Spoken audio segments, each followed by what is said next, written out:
And maybe we're going to end up looking back on this era with regret down the line. Amy, what do people say? We're going to go to someone who used to be a dinner lady. It's Tonya on line 3. Tonya, good morning. Good morning to you. Good. So, is there a wedge there?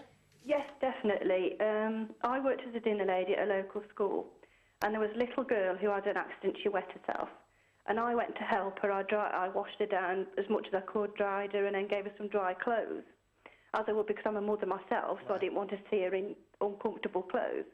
But then later on, I was reprimanded for it because you're not meant to be with that child on your own in the toilet. And it was like, oh, excuse me, I'm trying to help this child.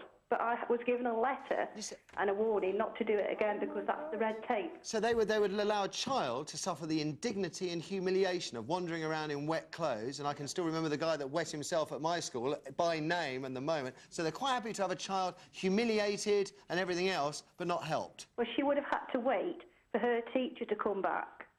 And then that would have been another, 20 minutes, half an hour, and then her teacher would have changed her. But then why leave that child for another half an hour wet? Tonya, is this the price we have to pay to protect children? Yes, but it's a shame. You shouldn't have to. You think... Well, you just said, yes, it is the price we have to pay. Is it the price we have to pay or not? Have we gone too far? I think the world's gone mad, you know. OK, Tonya, thank you very much. Let's have another. The next caller thinks the situation's getting critical as well. It's Nathan on line 2. Nathan, good morning. Good morning, Matthew. Morning. What do you think, sir? You're right. I also think that it's getting to a point where it's, you just cannot mingle with children or talk to children, approach children at all. I mean, I come from a local area where people in the past used to do a hell of a lot of work for the likes of me.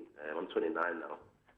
But when I was younger, there was parents who would take us to, Cub Scouts, to these local youth clubs, away on weekends and things like that. So I had it instilled in me that when I grew up, I'd want to do something similar to the people in my local area. I'd take some kids to boxing, football, just took an active role in helping a bunch of kids around my local area to, have something to do. It was only when I was doing that someone actually approached me and said, don't you think what you're doing is a little bit wrong? And I was like, no, I don't think what I'm doing is wrong. What do you mean? And they were like, the young kids do not think people might think certain things. But people do now, though. That's exactly the point, Nathan. Yeah. Listen, I tried to, shove it off and say, oh, no, don't be stupid. But as time grew, I began to grow a complex. Yeah. And it was very... Nathan, I am totally with you. Thank you for that. Eric, you've got somebody in our audience here? So, what's your name and what do you do? My name is Carla and I'm a youth worker. I've been working with children for the past 17 years. 17 years ago, I was a nanny. I took my boys to the park and other families joined in with games. If one child fell, we would just go and pick up the child straight away. First aid, because you've got that caring instinct. You don't work with kids because of the money, trust me on this one. These days, a child falls in the park and I'm looking around for an adult, for the parent, because I will not go anywhere near a child. I do believe in child protection policies and procedures, and I think we all need to be trained. But as a youth worker, my job is a minefield at times. Help me out here, help me out. Sure. You believe in the policies. Yes. Right. We have but to at the same children. time, you recognise that society has changed and gone too far. How are we going to get it back to something which would be common sense, as David said right Exactly what I was going to say. We need to bring common sense. People like myself have to be taken seriously by our managers and by all these OTT people that sort of run a lot of the organisations. Like the dinner lady, Tonya, she should have been taken seriously. Yeah, I mean, I felt so sorry for her, but, when she was talking, so many times I've been in situations where my behaviour could have been questionable.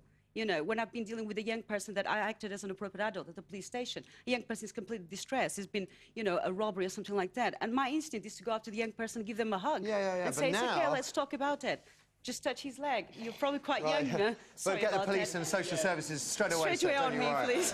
Do you understand? It's a minefield for us. I totally And we need guidance with common sense. We don't need this sort of, social panic created by the media and newspapers and stuff like that. OK, that's the media coming out again. How do you turn it round, then? I don't know. We'll take one more call if we can, please. We'll go to Gary then on line 4. Gary, good morning. Well, good morning to you. Hi there. Is there a wedge being driven in between adults and children?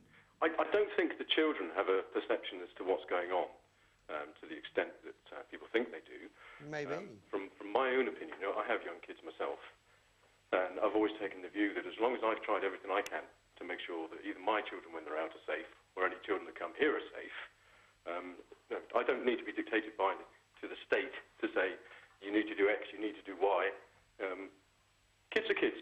They need to have freedoms. They need to enjoy their lives. Yeah. And I think how prescriptive the stage is getting is ridiculous. And I have no qualms whatsoever. If a child is here, or if I'm out to see a child who's in trouble, who is hurt, I will go and help that child.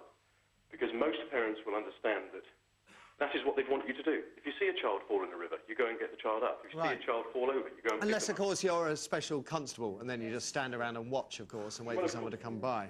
You know, I mean, that's another example of this, political correctness, isn't it? We'll leave that one there, Gary. Thank you very much for that. God, it really bothers me. Anyway, time for another fix of adverts, of course. But before that, some goodbyes. Can't believe the time's gone already. And you look as miserable about that as I do, Misha. Oh, I love it here. It's good to have you here. Always is. Thank you, darling. Best of luck with Indigo O2 on Sunday. On Sunday. Come down, everyone. Yeah. David and Gail, fantastic all week. Bless you both. Give it up for the panel, ladies and gentlemen. Lovely bunch of people. Thank you.